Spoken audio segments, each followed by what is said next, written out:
Luna, rahsia di sebalik bulan.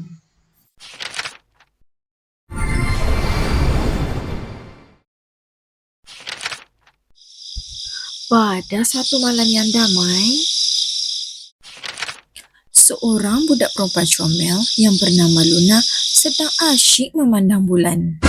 Tiba-tiba, dia ternampak suatu cahaya putih muncul dari bulan seakan-akan ingin jatuh ke bumi. Sangkaan Luna tepat. Cahaya itu akhirnya jatuh di hadapan rumahnya. Luna segera keluar daripada rumahnya untuk melihat apa yang berlaku. Apakah ini? Bisik hati Luna. Cahaya yang jatuh tadi rupa-rupanya ialah sebuah mahkota kecil.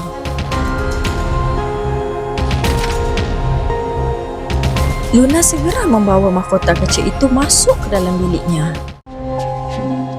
Kepunyaan siapakah mahkota ini? Bagaimana ia boleh jatuh ke bumi? Tanya Luna sendirian.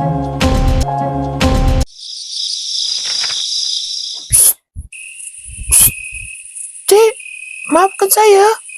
Kedengaran satu suara datang dari arah luar tingkap.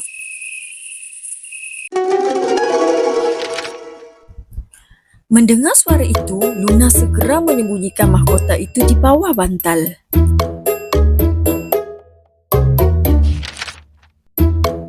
Luna menjenguk keluar tingkap seraya berkata, "Siapakah awak? Apa yang awak mahu?" Maafkan saya. Nama saya Pigo. Saya datang dari bulan. Saya mencari mahkota saya. Awak dah nampak tak? Mahkota saya terjatuh. Kata Pigo. Luna seorang budak yang bijak. Dia tidak terburu-buru memberi jawapan.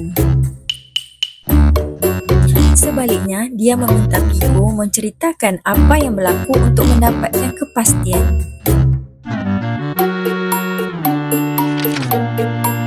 Pigo memberitahu semasa dia sedang terbang di ruang angkasa bulan, tiba-tiba dia terlangkah dengan sekawan burung merpati. Tanpa disedari, mahkotanya terjatuh daripada kepalanya. Dia melihat arah cahaya mahkotanya jatuh menuju ke kawasan rumah Luna. Luna berkata, "Baiklah, jika benar mahkota itu milik awak, beritahu saya bagaimana rupa mahkota itu?" Tanya Luna yang bijak itu. "Mahkota saya berwarna emas dan mempunyai beberapa penjuru tajam di atasnya, manakala terdapat batu delima merah di hadapannya." "Baiklah, adakah ini yang awak cari?" kata Luna. Luna menyerahkan mahkota itu kepada Pigo. Dia yakin Pigo tidak berbohong.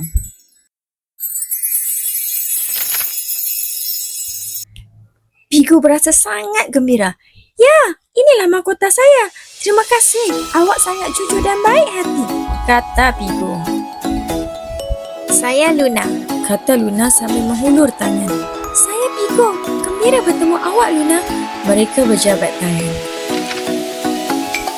Pigo terhutang budi kepada Luna. Pigo ingin membalas budi baik dan kejujuran Luna itu. "Luna, awak telah bersikap jujur. Saya ingin membalas kebaikan awak dengan menunaikan satu permintaan awak. Apakah yang awak inginkan?" tanya Pigo. "Pigo, tahukah awak, setiap kali saya memandang bulan, saya selalu berkata kepada ibu, 'Ibu, alangkah seronoknya jika saya dapat terbang ke bulan.' Dan setiap kali saya berkata begitu, ibu pasti membalas, 'Tiada yang mustahil sayang, keajaiban itu wujud.' Luna, malam ini saya akan tunaikan permintaan awak itu," kata Pigo. "Betulkah Pigo?" tanya Luna seperti tidak percaya. Pigo terus menunaikan permintaan Luna itu. Luna terbang ke bulan bersama Pigo. Luna sangat gembira. Pigo membawa Luna meneroka ke seluruh bulan. Luna terkesima melihat batu-batu kristal yang sangat cantik. Luna sangat gembira dapat melihat tempat-tempat yang menarik bersama Pigo.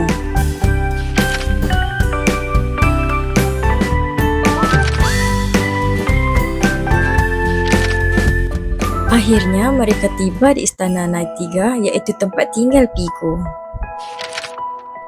Luna, menurut cerita ibuku, suatu ketika dahulu ibuku juga pernah membawa seorang gadis kecil yang jujur seperti awak meneroka ke bulan ini, kata Pigo.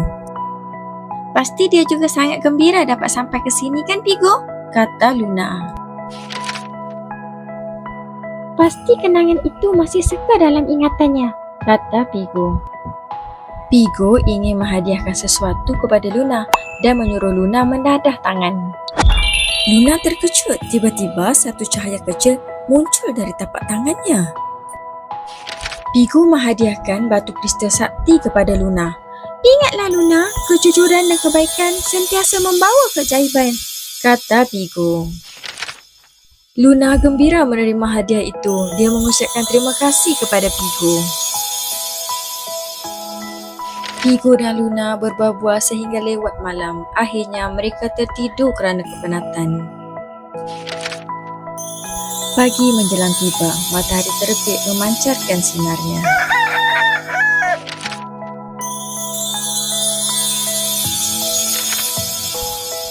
Luna terjaga dari tidur dan melihat batu kristal yang cantik itu. Terima kasih, Pigo. Saya harap kita dapat berjumpa lagi.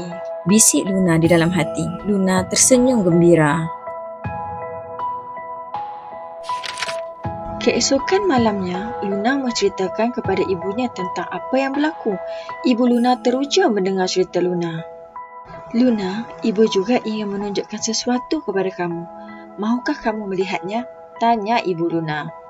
Mahu. Apakah itu ibu? Tanya Luna dengan teruja. Inilah batu kristal istimewa yang kawan ibu berikan kepada ibu semasa ibu kecil dahulu. Dan itulah kali pertama dan terakhir ibu berjumpa dengannya.